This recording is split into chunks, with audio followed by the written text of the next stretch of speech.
Hello everyone, welcome back to Integral Wellness. I'm Daniel, your nutrition coach, and today we have an important topic to discuss: cravings and other challenges that we have to deal with when we're trying to make changes in lifestyle.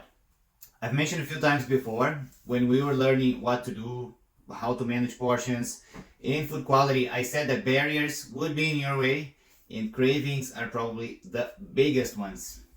The first step to managing your cravings is to be aware of them and to have the intention to work on it. Remember, the action plan and tracking the execution is always our main focus. So, the first thing we need to understand is where cravings come from. I mean, learning what triggers you to make a bad decision or act impulsively. After that, we can plan and create an execution strategy with actions that will eliminate the triggers before they happen. Always keep in mind that the most important task you have when making changes in eating habits takes place before you're hungry or before you're eating. Sometimes we have the best intentions, but we end up eating things we didn't plan to or eating things we didn't even want to just a few minutes earlier. So, why do we do it? It has to do with primal instincts. Our brains are hardwired to react in certain ways based on human evolution.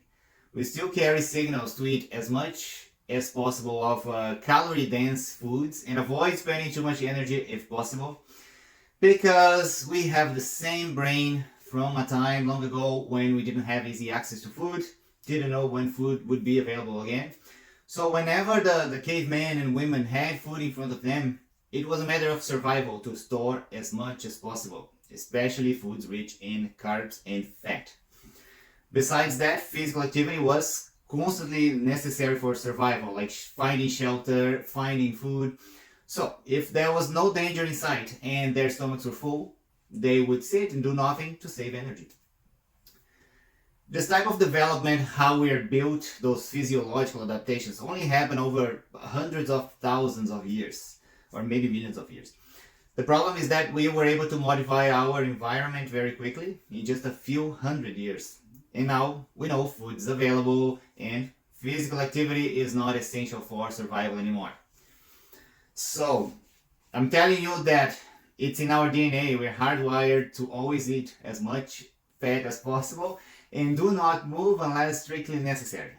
And at the same time, I have to suggest that you eat less and exercise just for the sake of exercising. How can we deal with this? Let's learn it now. We have other useful skills. We can use reason. We have fast and slow thinking. The fast one is instinctive and essential for the survival situations, like we just talked about. And the slow one is the reasonable one. That can be used to plan ahead and make decisions based on the future outcomes that we want. So if we think fast and act impulsively, we're not adapted to our modern environment. We have food in the pantry, or we can get more delivered, and we can pay for that doing a job that can be done sitting on a chair all day in a building with elevators and climate control. But we still thrive because humans can use reason, slow thinking, to plan ahead of time and make conscious choices that counterbalance the harmful effects of those older instincts. For example, when it's time to eat and your plan was to make great choices, it might go wrong if you are starving because you didn't plan a snack earlier, or if you are dehydrated because you didn't have water all day, if you're going through a stressful situation that leads to emotional eating, or if you have too much hyperpalatable processed foods available right in front of you. And this applies to exercise as well. You can decide you're going to work out early next morning, and you really want to do it, but next morning the alarm goes off. If you're overtired because you didn't sleep enough, it will be a lot harder to fight those instincts at 5 a.m. when you are still exhausted and comfortable in bed. So now that we know some reasons why we behave like that, it's clear that you have to avoid fighting your instincts at all costs. Always keep in mind that the most important task you have when making changes in eating habits is not when you're hungry or when you're eating. It takes place before that, when you're resting, or by drinking water, or preparing the environment for later, or writing that shopping list. So let's plan and create an execution strategy with actions that will eliminate the triggers. To eliminate triggers, we have to recognize them first. Take the time to reflect on when and why your cravings happened. When you can identify your behavior patterns, you gain more power, you gain control over your future choices, and then you start seeing better outcomes. So cravings can be emotional, environmental, and physiological. Emotional cravings are triggered by stress or emotions. Environmental cravings arise from external cues like smell or images.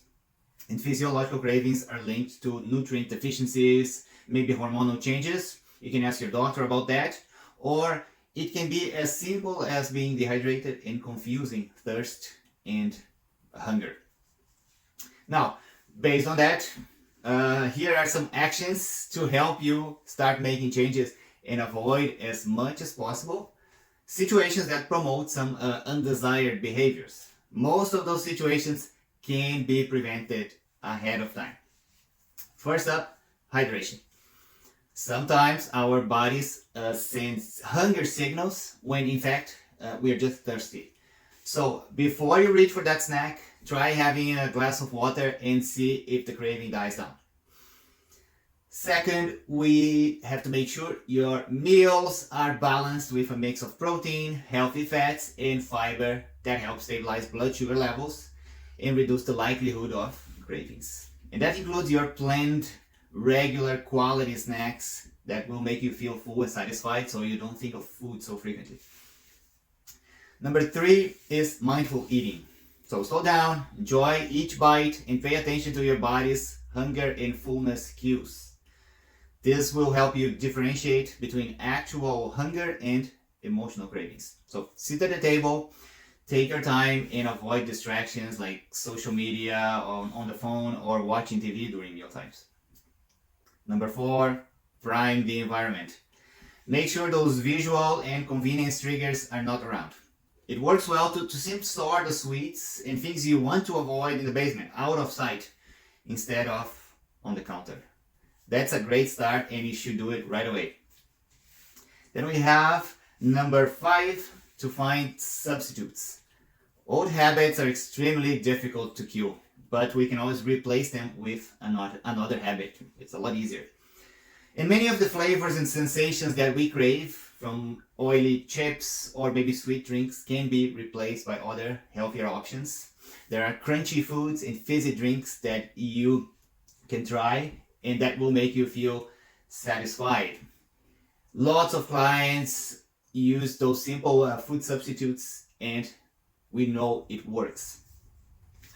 6 is gradual changes. The bigger and quicker the change, bigger cravings will arise. One of the common pitfalls is trying to change everything at once. And we understand why. Doing more feels like I'm doing my best and I want results as quickly as possible. But this is fast thinking. It normally leads to frustration and you end up doing nothing. So instead of that, focus on the gradual, sustainable changes. Small steps bring you a long way over time, but you have to keep walking. And then we have number 7, the social situations. Those can be challenging, so you have to plan ahead. If it's in a restaurant, check the menu online. It's easy to find. And decide what to order before you arrive. Also, you have a snack before you go, so you're not very hungry and you'll be able to make more mindful choices when you're there.